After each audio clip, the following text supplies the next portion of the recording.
1950 में भारत ने जब लोकतंत्र अपनाया तो बहुत से विदेशी विद्वानों को लगता था कि यहाँ लोकतंत्र विफल हो जाएगा, क्योंकि ये करोड़ों अंगूठे छाप लोग हैं।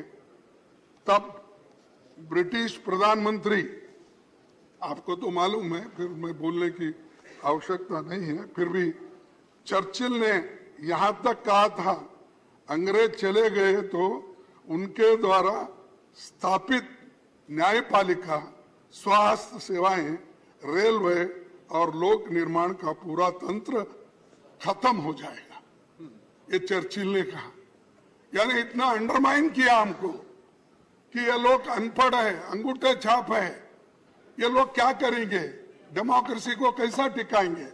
लेकिन हमने टिका के दिखाया, हमने इसको मजबूत करा, इसका संरक्षण किया।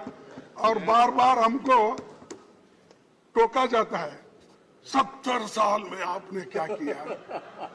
अरे 70 साल में तो यही किया हमने, इसको मजबूती दी, इसको मजबूती दी हमने, लोकतंत्र को बचाया। 5 हफ्ते हुए 2 हत्यारियों ने इंदिरा जी को हमारे बीच से छीन लिया था। वो कोशिश कर रहे थे कि भारत के टुकड़े टुकड़े हो जाएं, लेकिन भारत इतना नाजुक नहीं।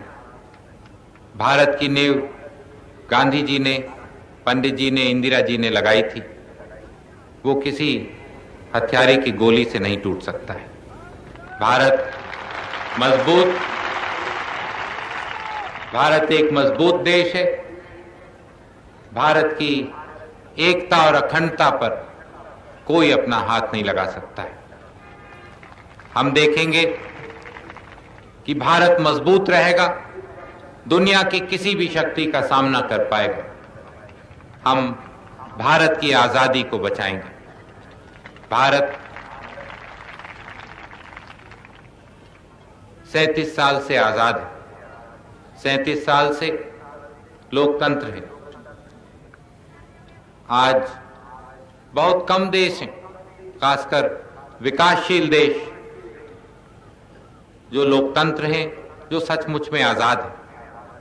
भारत आजाद है क्योंकि कांग्रेस ने भारत को ठीक सिद्धांतों पर चलाया।